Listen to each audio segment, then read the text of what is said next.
Mm. How's it going? Welcome to the Cultured Bumpkin. This is chapter 2 of uh, Northanger Abbey by Jane Austen. Southern style, as I do with a lot of the books. So if you're new here, I record here and then I edit it and re-upload later on as a full audiobook here on YouTube. And you can get the ad-free experience going to my Patreon. But if not, that's okay. I'll always put them up on YouTube, is the plan. So let's get started. Chapter 2. In addition to what has already been said of Catherine Morland's personal and mental endowments, when about to be launched into all the difficulties and dangers of a 6 weeks' residence in Bath, it may be stated for the reader's more certain information, lest the following pages should otherwise fail of giving any idea of what her character is meant to be, that her heart was affectionate, her disposition cheerful and open, without conceit or affectation of any kind, her manners just removed from the awkwardness and shyness of a girl, her person pleasing, and when in good looks, pretty, and her mind about as ignorant and uninformed as the female mind at 17 usually is. When the hour of departure drew near, the maternal anxiety of Mrs. Morland will be naturally supposed to be most severe. A thousand alarming presentiments of evil to her beloved Catherine from this terrific separation must oppress her heart with sadness and drown her in tears for the last day or two of their being together. And the advice of the most important and applicable nature must of course flow from her wise lips in their parting conference in her closet. Cautions against the violence of such noblemen and baronets as delight in forcing young ladies away to some remote farm, cautions against the violence of such noblemen and baronets as delight in forcing young ladies away to some remote farmhouse must at such a moment relieve the fullness of her heart. Who would not think so? But Mrs. Morland knew so little of lords and baronets that she entertained no notion of their general mischievousness, and was wholly unsuspicious of danger to her daughter from their machinations. Her cautions were confined to the following points. I beg, Catherine, you'll always wrap yourself up very warm about the throat when you come from the rooms at night, and I wish you would try to keep some account of the money you spend. I'll give you this little book on purpose. Sally, or rather Sarah, for what young lady of common gentility will reach the age of 16 without altering her name as far as she can, must from this situation be at this time the intimate friend and confidant of her sister. It is remarkable, however, that she neither insisted on Catherine's writing by every post, nor exacted her promise of transmitting the character of every new acquaintance, nor a detail of every interesting conversation that Bath might produce. Everything indeed relative to this important journey was done on the part of the Morlands with a great on the part of the Morlands with a degree of moderation and composure which seemed rather consistent with the common feelings of common life, than with the refined susceptibilities, the tender emotions which the first separation of a heroine from her family ought always to excite. Her father, instead of giving her an unlimited order on his banker, or even putting £100 bank bill into her hands, gave her only 10 guineas and promised her more when she wanted it. Double check my settings here. Audio. Okay. Good deal. Okay, here we go.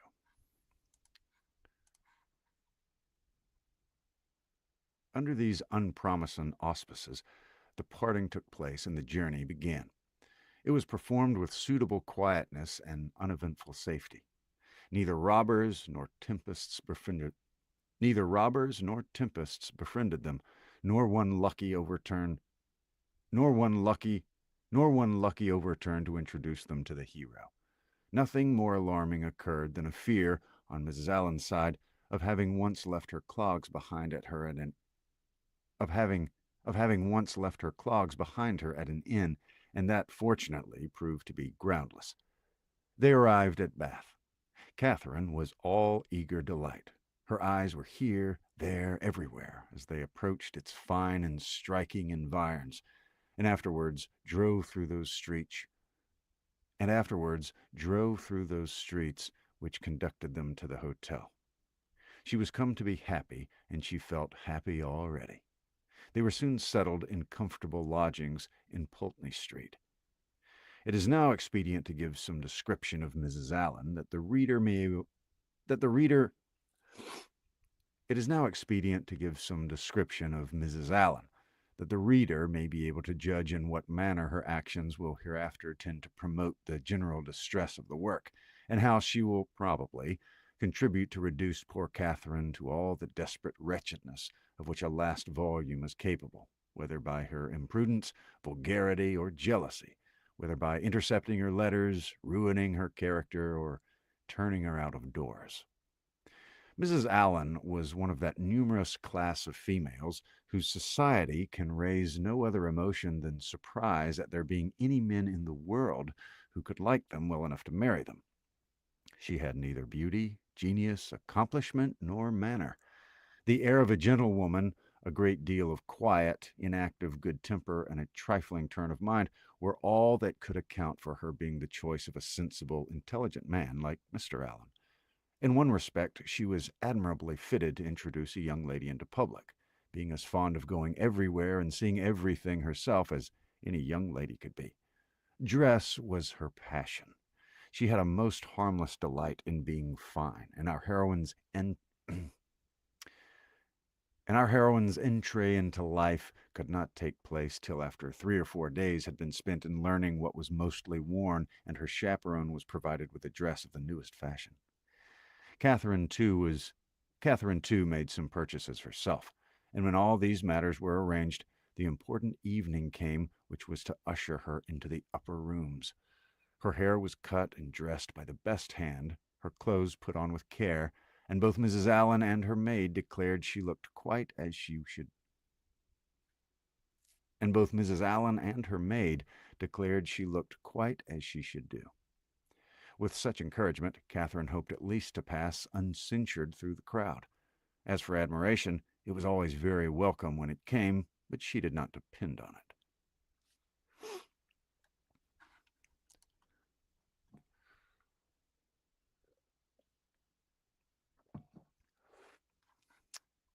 Okay. Mrs. Allen was so long in dressing that they did not enter into the ballroom till late. The season was full, the room crowded, and the two ladies squeezed in as well as they could. As for Mr. Allen, he repaired directly to the card-room and left them to enjoy a mob by themselves. With more care for the safety of her new gown than for the comfort of her protégé, Mrs. Allen made her way through the throng of men by the door as swiftly as the necessary caution would allow.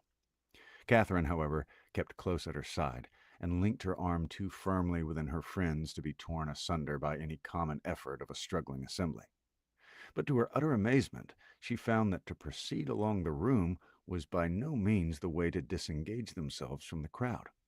It seemed rather to increase as they went on, whereas she had imagined that when once fairly within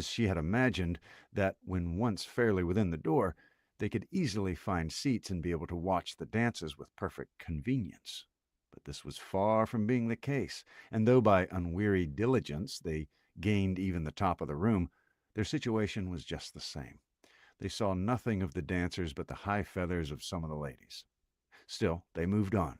Something better was yet in view, and by a continued exertion of strength and ingenuity, they found themselves at last in the passage behind the highest bench. Here there was something less of a crowd than below, and hence Miss Morland had a comprehensive view of all the company beneath her, and of all the dangers of her late passage through them. It was a splendid sight, and she began, for the first time that evening, to feel herself at a ball. She longed to dance, but she had not an acquaintance in the room.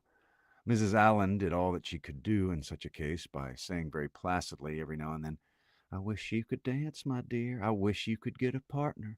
For some time, her young friend felt obliged to her for these wishes, but they were repeated so often and proved so totally ineffectual that Catherine grew tired at last and would thank her no more. They were not long able, however, to enjoy the repose of the eminence they had so laboriously gained. Everybody was shortly in motion for tea, and they must squeeze out like the rest. Catherine began to feel something of disappointment. She was tired of being continually pressed against by people, the generality of whose faces possessed nothing to interest, and with all of whom she was so wholly unacquainted that she could not relieve the irksomeness of imprisonment by the exchange of a syllable with any of her fellow captives. And when at last arrived in the tea room, she felt yet more the awkwardness of having no party to join, no acquaintance to claim, no gentleman to assist them. They saw nothing of Mr. Allen, and after looking about them in vain for a more eligible situation, were obliged to sit down at the end of a table at which a large party were already placed, without having anything to do there, or anybody to speak to, except each other. Mrs. Allen Mrs. Allen congratulated herself as soon as they were seated on having preserved her gown from injury. It would have been very shocking to have it. It would be very shocking to have it torn, said she, would it not? It's such a delicate muslin. For my part, I have not seen anything I like so well in the whole room, I assure you. How uncomfortable it is, whispered Catherine, not to have a single acquaintance here. Yes, my dear, replied Mrs. Allen with perfect serenity, it is very uncomfortable indeed. What shall we do? The gentlemen and ladies at this table look as if they wondered why we came here. We seem to be forcing ourselves into their party. Aye, so we do. That's very disagreeable. I wish we had a large acquaintance here. I wish we had any. It would be somebody to go to. Very true, my dear. And if we knew anybody, we would join 'em directly. The Skinners were here last year. I wish they were here now. Had we not better go away as it is? Here are no tea things for us, you see. No more there are indeed. How very provoking. But I think we had better sit still, for no one gets so tumbled in such a crowd. How's my head, my dear? Somebody gave me a push that has hurt it, I'm afraid. Somebody gave me a push that's hurt it, I'm afraid. No, indeed, it looks very nice. But, dear Mrs. Allen, are you sure there's nobody you know in all this multitude of people? I think you must know somebody. I don't, upon my word. I wish I did. I wish I had a large acquaintance here with all my heart, and then I should get you a partner. I should be so glad to get you a dance. There goes a strange-looking woman. What an odd gown she's got on. How old-fashioned it is. Look at the back. After some time they received an offer of tea from one of their neighbors. It was thankfully accepted, and this introduced a light conversation with the gentleman who offered it, which was the only time that anybody spoke to them during the evening, till they were discovered and joined by Mr. Allen when the dance was over. Well, Miss Morland, said he directly, I hope you've had an agreeable ball. Very agreeable indeed, she replied, vainly endeavoring to hide a great yawn. I wish she'd been able to dance, said his wife. I wish we could have got a partner for her. I've been saying how glad I should be if the Skinners were here this winter instead of last, or if the Parrys had come as they once talked of. She might have had a dance with George Parry. I'm so sorry she had not a partner. We shall do better another evening, I hope, was Mr. Allen's consolation. The company began to disperse when the dancing was over, enough to leave space for the remainder to walk about in some comfort. And now was the time for a heroine who had not yet played a very distinguished part in the events of the evening to be noticed and admired. Every 5 minutes, by removing some of the crowd, gave greater openings for her charms. She was now seen by many young men who had not been near her before. Not one, however, started with rapturous wonder on beholding her. Not one, however, started with rapturous wonder on beholding her. No whisper of eager inquiry ran round the room, nor was she once called a divinity by anybody. Yet Catherine was in very good looks, and had the company only seen her 3 years before, They would now have thought her exceedingly handsome. She was looked at, however, and with some admiration, for in her own hearing 2 gentlemen pronounced her to be a pretty girl. Such words had their due effect. She immediately thought the evening pleasanter than she had found it before. Her humble vanity was contented. She felt more obliged to the 2 young men for this simple praise than a true quality heroine would have been for 15 sonnets in celebration of her charms, and went to her chair in good humor with everybody, and perfectly satisfied with her share of public attention. That was chapter 2. All right, well, I've got some voiceovers I need to get done before the evening is out, so I better get going. But it was great reading with you. Thanks, whether you're live or catching the replay. Thank you very much for watching. Again, that was chapter 2, and I'll try to be back tomorrow night. So hope you have a good one. Talk to you later.